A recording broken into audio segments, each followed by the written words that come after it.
I'm still mainly interested in photography that has something on its mind, something, a purpose. I'm not so fond of photography where it's only about the image. For me, it has to be about the content. It has to have something. It has to want to change something or inform you or give you like a new vision on the world. Das waren die Worte von Søren Pagter. Søren ist Leiter der Fotojournalismus-Ausbildung an der dänischen Schule für Medien und Journalismus in Aarhus. In diesem Interview tauchen wir tief in die Welt des Fotojournalismus ein und gehen der Frage nach, welche Bedeutung dieser heute noch hat.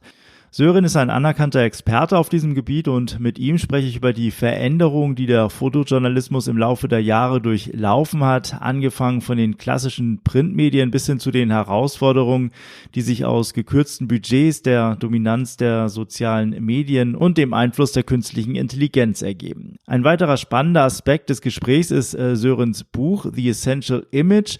Darin beleuchtet er die entscheidende Frage, wie und vor allem warum heute noch Fotojournalismus. Ein Thema, das nicht nur für angehende Journalisten interessant ist, sondern für alle, die sich für die Macht der Bilder und ihre Rolle in der modernen Berichterstattung interessieren. Dieses Gespräch wurde während der Medientage von Europas größtem Open-Air-Festival Lagacy Baden Foto geführt.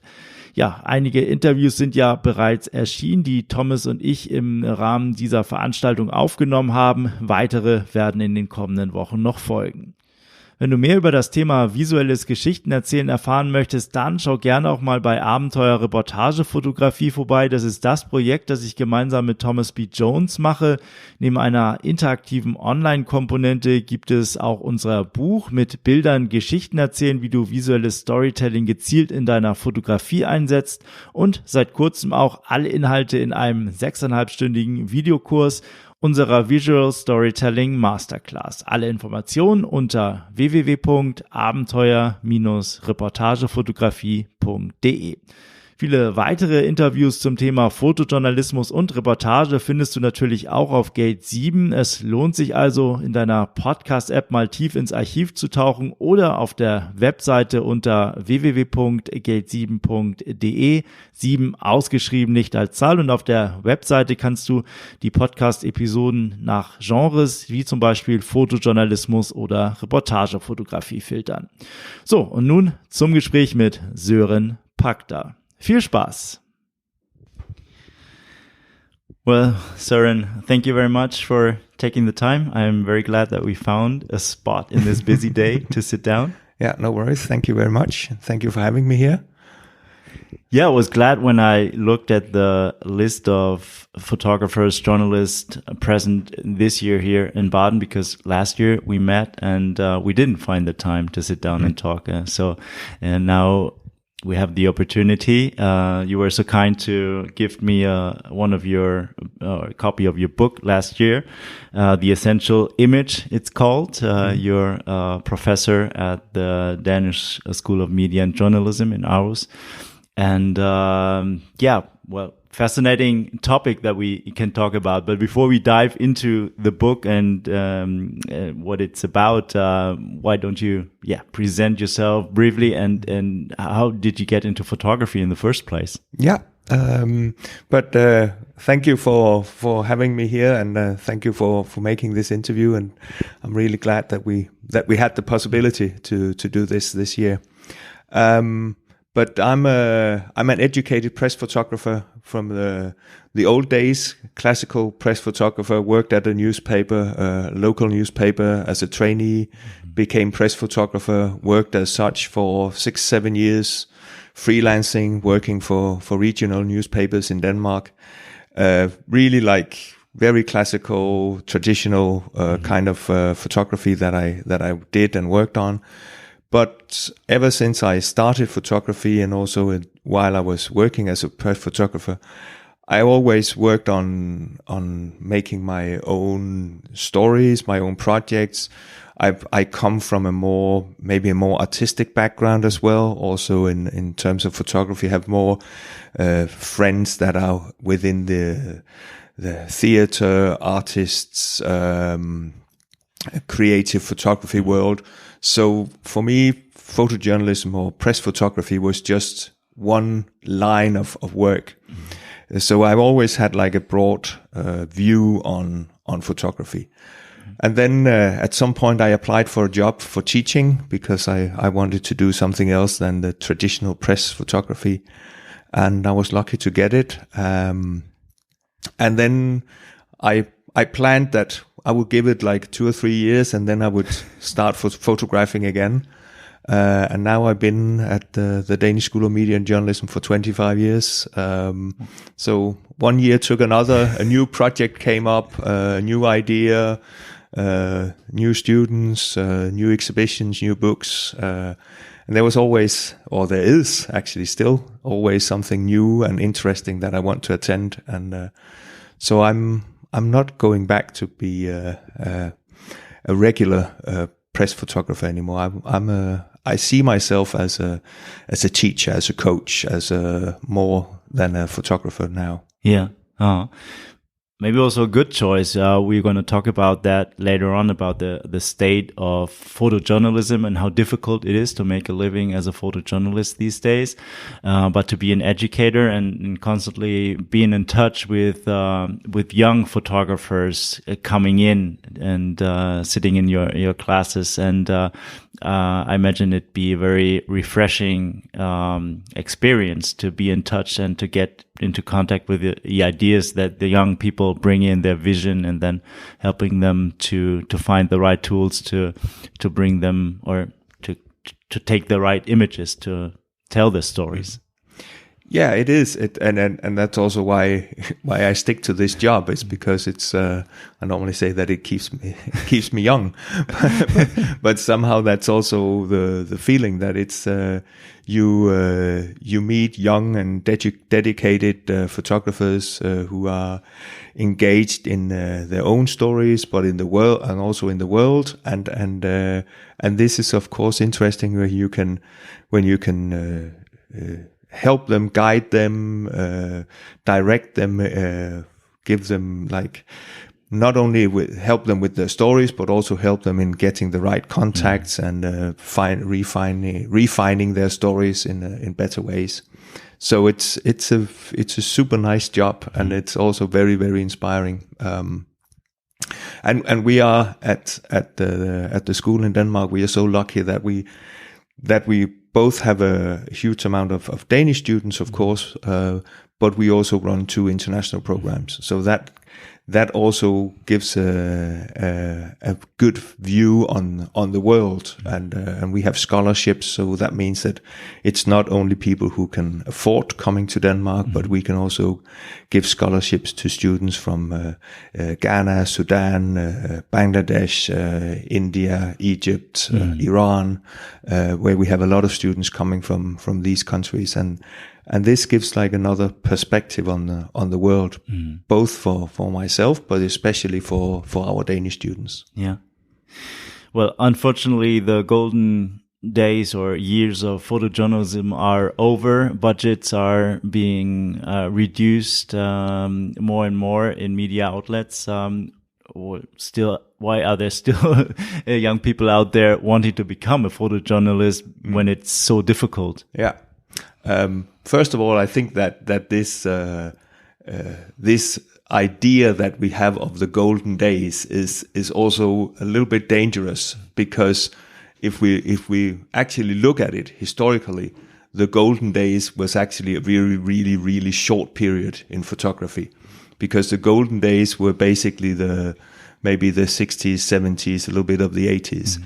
But before that, photographers were underpaid, working hard, creating their own agencies. That's why Magnum was established, because photographers didn't get paid.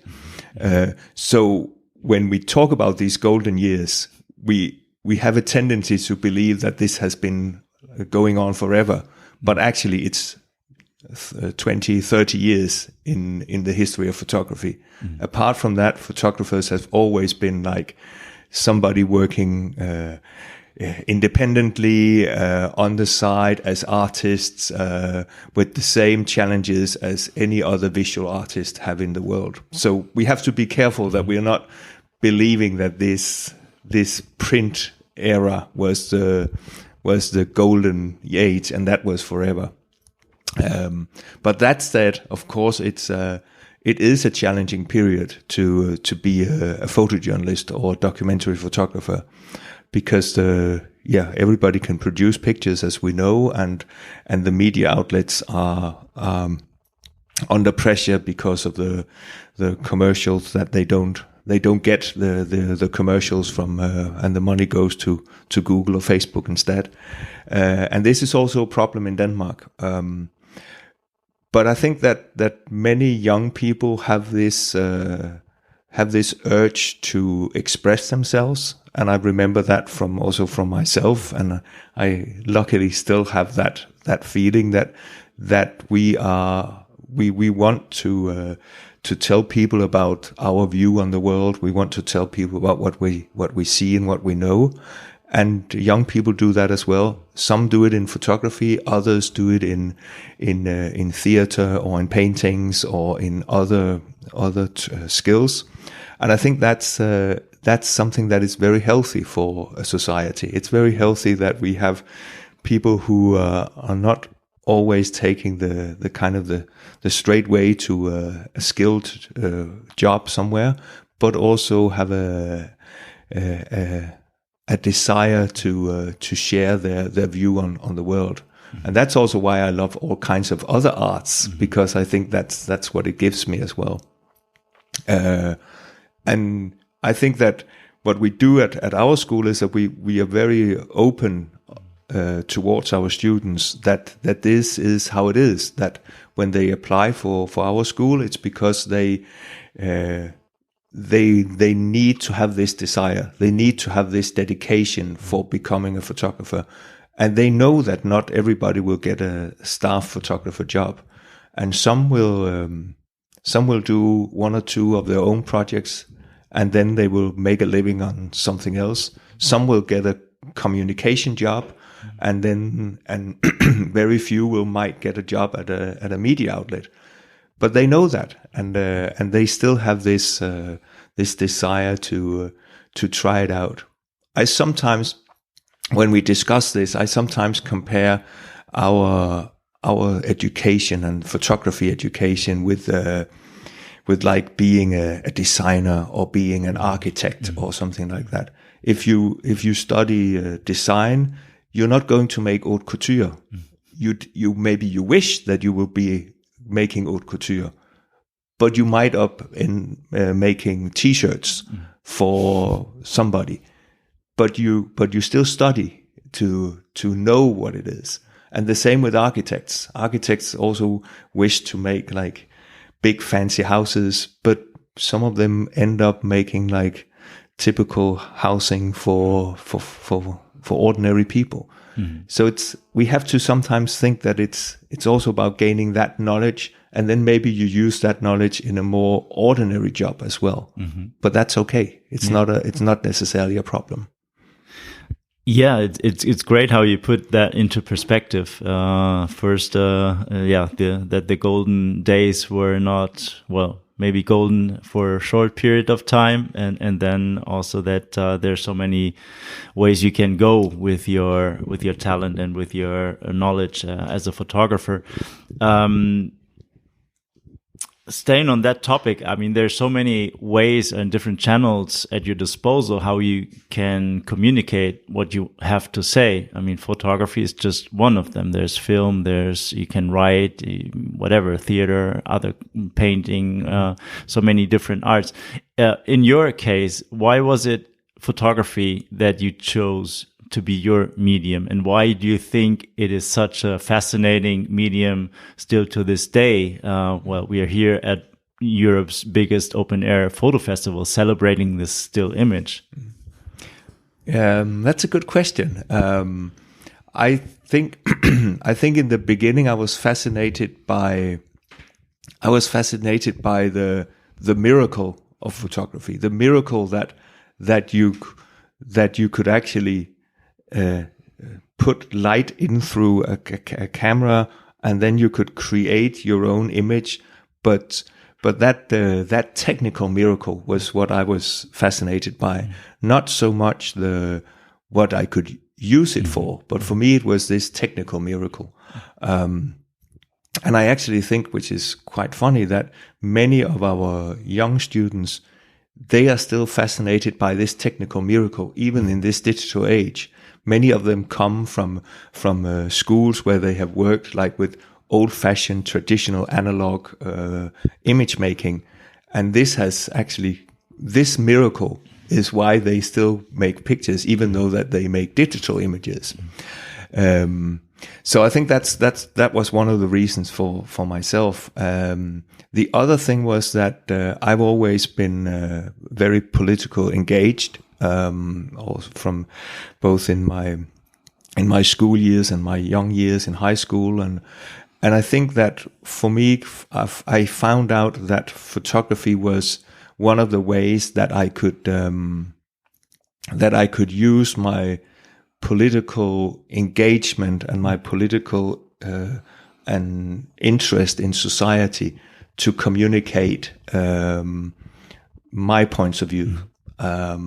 So I'm from the time where I loved reading newspapers. I loved reading about people discovering the world or meeting other ways of living, and this curiosity that you have on other ways of living.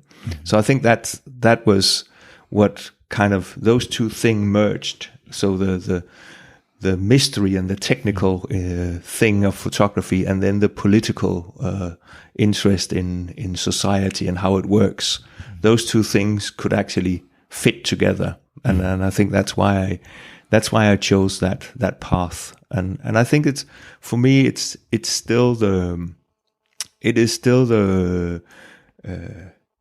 still what I look for in photography, because basically, even though that I like a lot of different kinds of photography, I'm still mainly interested in photography that has something on its mind, something, a purpose.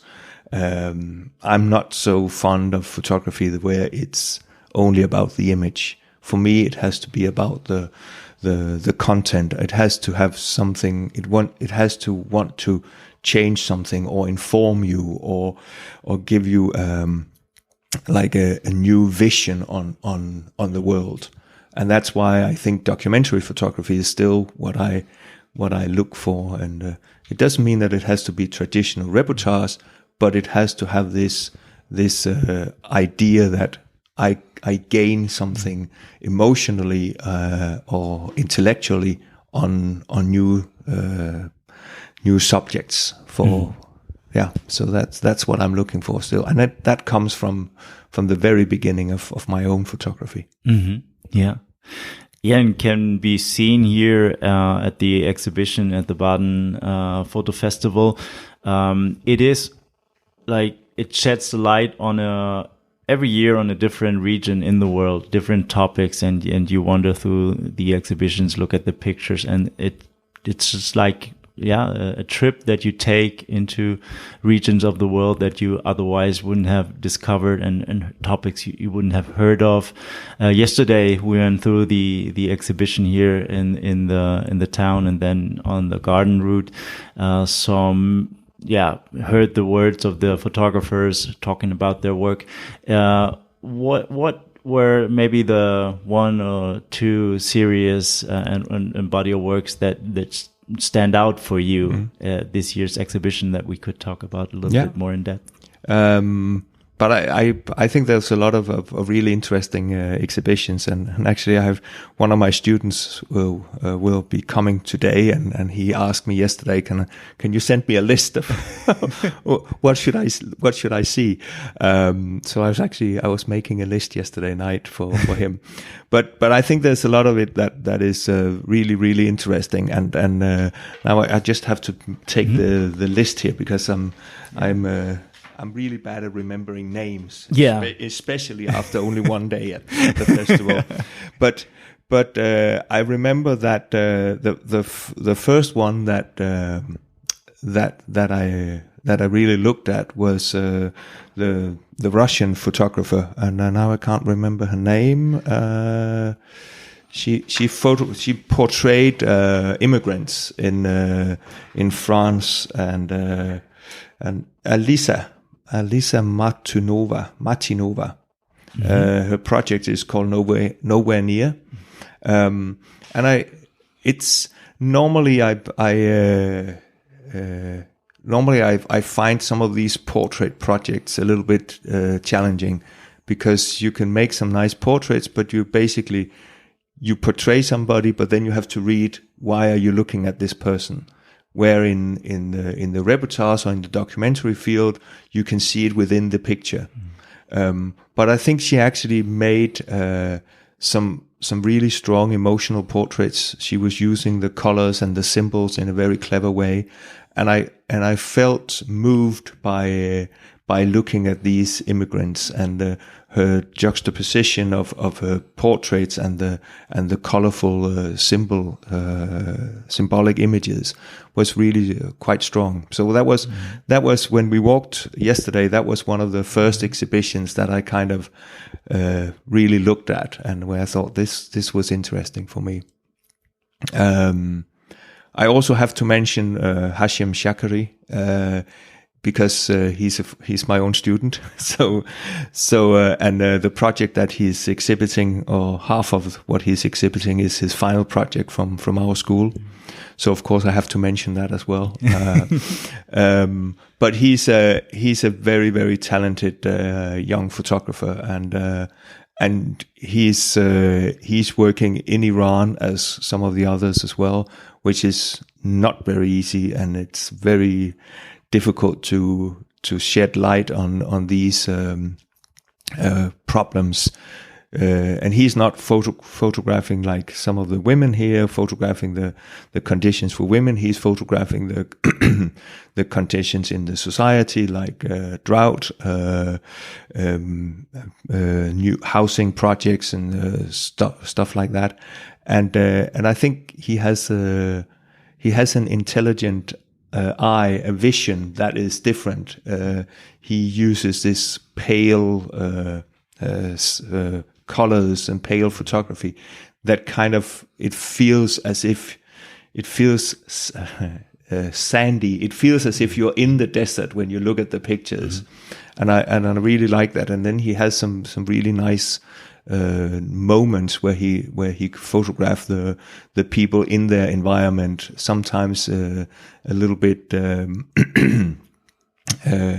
fantasy is not the right word, but sometimes some moments that feels a little bit out of this world. But then we know that it's reality. We know that this is how the people live, and how they have to cope with the life. So I think that project is one of the ones that I really find very interesting. Mm-hmm. But I think there's a lot of them that are really, really nice. I was also quite amazed by the Austrian photographer Kopic, I think his name was, which I never heard about. And that's one of the things that I love about going to festivals, that you see something about somebody, an Austrian photographer, that I would never have heard about if I hadn't gone to Austria.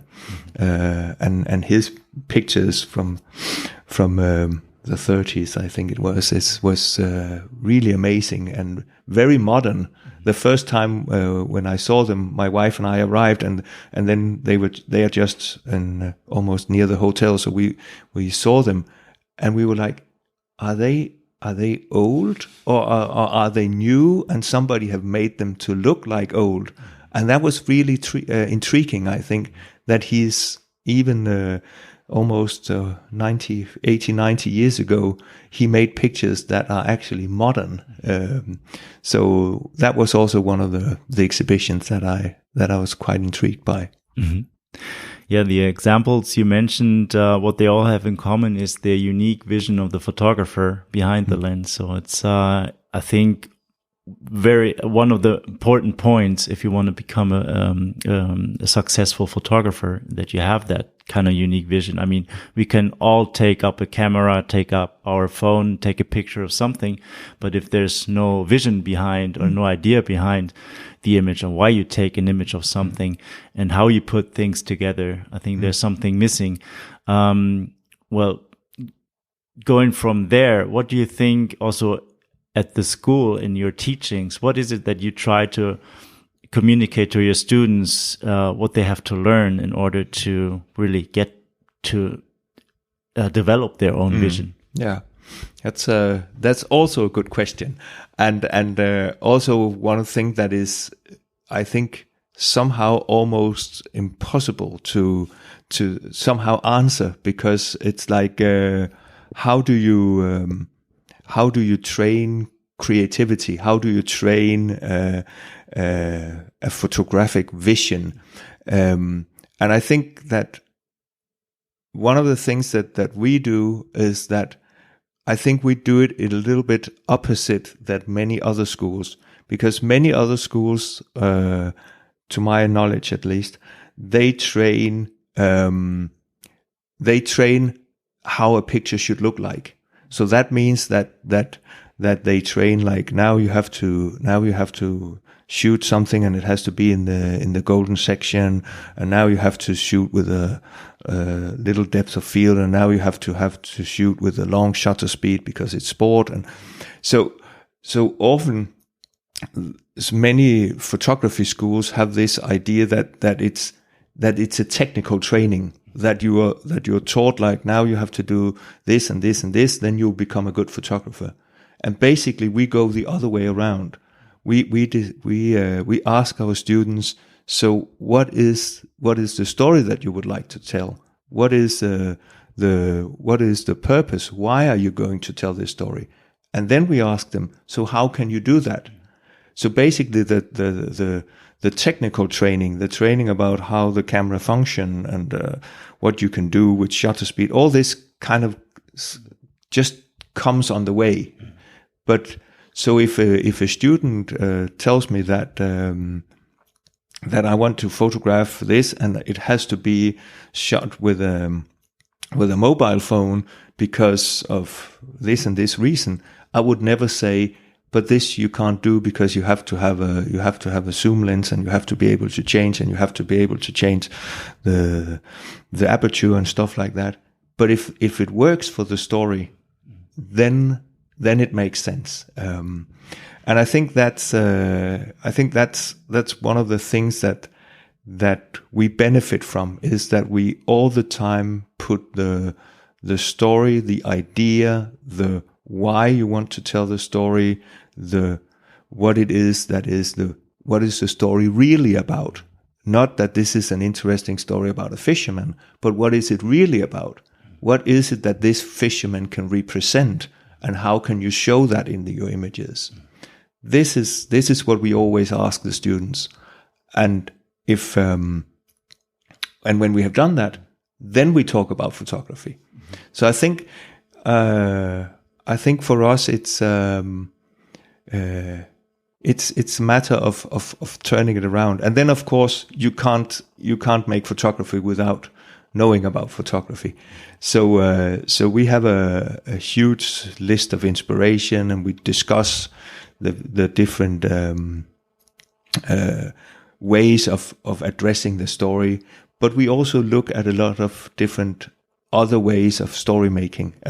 You mentioned yourself that the artists, filmmaking, stuff like that, and we share with the students other ways of storytelling. It could also be novels or writers. How do they create a scene? How do they describe a person? If you read something and the writer describes a person with words, can you actually take those words and put them into an image so that you get that vision in your head when you see the image? And I think maybe, for instance, with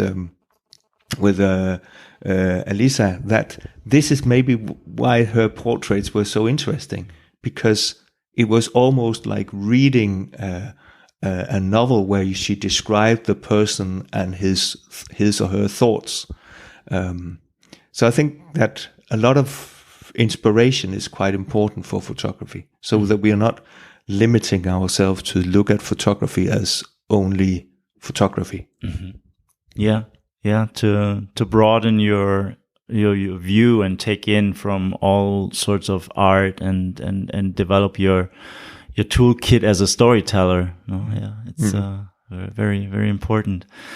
Søren, you wrote a book, The Essential Image, and in the byline it says Photojournalism, Why and How. We touched on the why and the how already a little bit in our conversation. But what was it that made you write this book, and how can you look at this book? Is it like the essence of your teachings over the years, or how did that book come about? But basically, the book is somehow the essence of how we teach and how we look at documentary photography, which we tend to call it at our school more than photojournalism. But so this is basically how we teach it, and then I think it was in 2020, no, it was in 2001, maybe 2002 or something like that. So it's many years ago. When I've been teaching for some years at the school, we found out that we needed like some material. So in the beginning, I got a year's leave to make a website where we could I made some interviews with photographers. We wrote about some of the stuff that is also in the book. So in the beginning, we created this website that in Danish that could be used by our students, but also photographers in Denmark. We made some reader surveys and stuff like that. So I did that over a period of a year where I had leave and didn't teach. And this worked very well for many years. But websites are as websites are, they become like, they look old-fashioned all of a sudden, and the picture examples are not so nice, and it has to be updated, and and that didn't really happen. So at some point we decided that we needed a textbook for the school, like a real textbook, because we were using like an English textbook, which was okay, but also asking the Danish students to read an English textbook in their study was one thing. The other thing was also that some of the examples were maybe a little bit too American and not in the line of our philosophy of story making. So we wanted our own book. So I simply took some of the things from the web page and put them into a Word document, and then I started writing, and then it took too long time because writing takes way too long time for me. But eventually it came out, and of course I was writing in Danish, and we are so lucky that we have a possibility of a translator at the school, so we also could publish it in English for our international students, but also for a bigger market than the Danish one that is quite limited. So that's how it came about, and even now I can see that now it's what is it? It's 5 years ago now. The book came out, and I can see now that it actually needs an update. but that's how it is, and I don't know if I get the time or the possibility of making that update. But my inspiration was some of the books on photography that I had read myself, that I found were easy to read, not about the technique, but about the content, and about the philosophy of photography. That was my intention. One of my favorite books is On Being a Photographer by David Hearn, and that was really like the one that I was like, okay, it has to have that size, and it has to have that same feeling that you can actually read it. Even on being a photographer, I think it's, I don't know how old it is, it's 20, 30 years or something like that. It's really old, but you can still read it, and you can still get knowledge from it.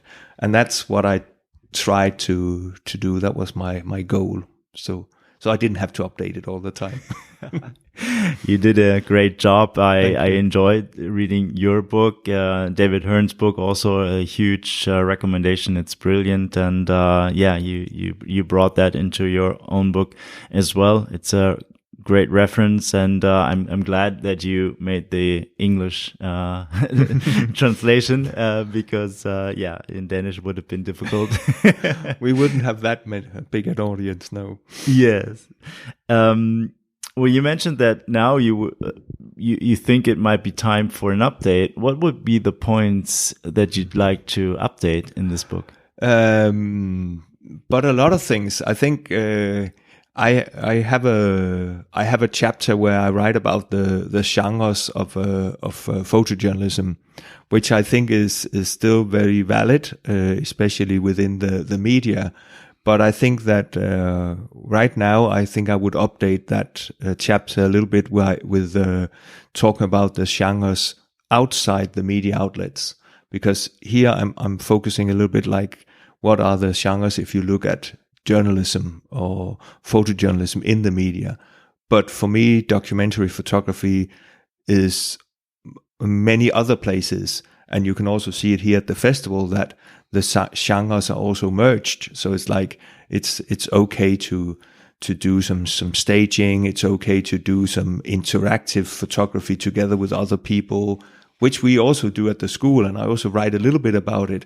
But I think that I would add more on this broader perspective on how documentary photography can be interpreted in different ways.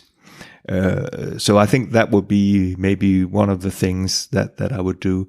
I think I would also touch on AI, of course, because in these years that's part of it. And for me, AI is not documentary photography, and it's not photography, basically. But it's something that you have to somehow touch on in the book. But there's always like topics that's coming up. I would also write a little bit more about the ethics. I actually think that the last chapter that I have about ethics is one of the most important ones, and also the one that I'm pretty happy with. But I think ethics is something that is all the time changing, especially in times where you can share and you can tag and you do whatever with images. You can send out your images and somebody is using them for an AI image somewhere else and stuff like that. So there are some ethical considerations that photographers have to deal with. We also heard that yesterday with one of the Afghan-Iranian photographers that she couldn't put her pictures online because to protect the women that she was photographing. So that's another thing that this has, even in this short period, this has kind of maybe not changed, but it has developed, grown this challenge. So there are always like new things that I would write about. Maybe I would also have a full chapter only on portrait photography, like adding that to, because right now there's a chapter it's very much about the reportage and the documentary field, but portraits are also an important part of storytelling, and becoming an even more important part of many media outlets and their way of telling stories. So I think that a chapter about that could also be interesting. A lot of ideas. Yeah, but at some point you have to put a stop to your project, publish the book, and then of course things change, things evolve, and nowadays you mentioned AI. It's we have to see where it goes, no, and what kind of implication it's going to have on photojournalism, how it's going to change photojournalism, and what are your thoughts on this particular topic, which has been discussed at length now over the past month? But I think I've just, before I went on holiday, I just handed in a chapter for another book that we are doing at the school, a chapter about the legal considerations of within photography or within all kinds of journalism, but I'm writing about photography. And one of the things that I write about here in that chapter is that I use an example from Amnesty where they created some AI images from a demonstration in Colombia, I think it was, or Mexico, can't remember right now. And instead of documenting, they created AI images, and that was Amnesty doing that. And this I use as an example of a path that we should not take, because if we as documentarists start using like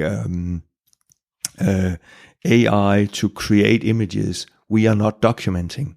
We are basically painters, which is okay. It's okay to be a painter, but a painter is making something from imagination and is making something from within. But we are working out in the field. We have to make our stories from based on the reality. And AI is maybe based on reality because you can grab all these real images, but it will always be fiction. And that's also why I'm in this book and constantly say that the business that we are in, the photography that I represent, is non-fiction photography, and AI is not non-fiction. AI is fiction. So as long as it's non-fiction, I don't have a problem. And I think sometimes non-fiction can be a stage picture because it's still like based on real people, a real place, real experiences, real things. But AI is not. So that's one of the things that I think why AI can be interesting in maybe other fields, but not in documentary, not in my opinion. And then I think that what I'm also writing about in this new chapter is the statement of the photographer, which I think is something that is becoming more and more important, is that we might not, or maybe we haven't for many years, we are not trusting the image, but we are trusting the photographer. We are trusting the person who is delivering this to us, or the company who is doing that, or the publisher who is doing that. So I think that's another thing that many of these media outlets, photographers, bookmakers, whoever it is, their statement of principles will actually be what is important in the future, because this is where you can tell people, this is how we work, this is what we do, and then somebody else can do something else. But if you look at us and you look at our stories, this is how they are made.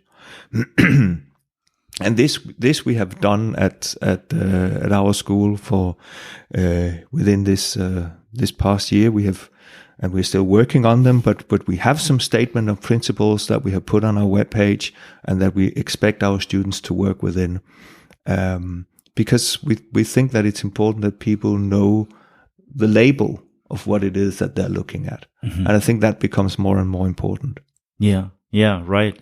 To be transparent about it. Yeah. No? Yeah, definitely. In this example that you mentioned with Amnesty International, I don't know, did they make believe that they were photos, or did they say that they were AI generated images? That's also why I use the example, because they posted them on their Instagram. They have taken them down now after after all the debate, but they posted the pictures on Instagram. And then they wrote down in the corner of the image that the image was produced based on AI or something like that. I can't remember the phrase. But when you see that on your phone on Instagram, and it is less than a millimeter, it's half a millimeter. It's not even half a millimeter. Nobody can read that text. But they were like, yeah, but we wrote that it was not for real. Yes, but nobody will read it. So I think statement of principles is not only about that you write it in the corner of your picture. It's also about that you make it visible for the viewer, understandable. Because I would claim that half of or more than half of the people who saw that post would never read that, and they would never think that it was an AI picture.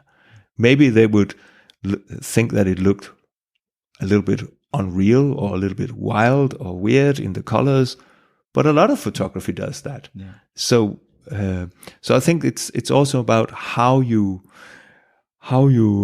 present your statement, how you talk about it, instead of just writing it very small down in the corner. Yeah, exactly. When it's such an important information these days, and that's the whole thing with AI. I think, maybe as an illustration tool, it might have, or it's going to have importance, and it's a right to be there. It's another tool in the toolbox of storytellers if we use it as illustrations, but then it has to be made very, very clear how the image was generated. And because, as you mentioned, photography is something that happens, like the photographer is in front of a scene, presses a shutter button, and that's photography. What you do on your computer is it's not photography. No, then you're creating, because then you make digital art or whatever. So why should that be photography? Yeah. It's nobody would call it painting, right? So would an artist that if you create a painting with AI, would you call that a painting? No, you would not, because it's not painting. You have not been standing in front of a canvas with a pencil or with anything and created your painting. Yeah. So we have to be careful, just that because it looks like a photography, it doesn't mean that it is photography. Yeah. So I think that's something that we have to be aware of, and I think that it's very important that we call it images, which it's images, but it's not photography. Yeah, yeah, exactly. There, it's really important to be precise in your wording. Yeah, and that's, I think, coming back to my book, was also that one of the things that I also wanted to with this book was also to kind of help people, our students, but also other photographers, to use the right words for photography. Because I think the vocabulary for photography, especially at least in Denmark, sometimes can be a little bit limited. It's sometimes difficult to kind of understand what it is that we're talking about when we talk about photography.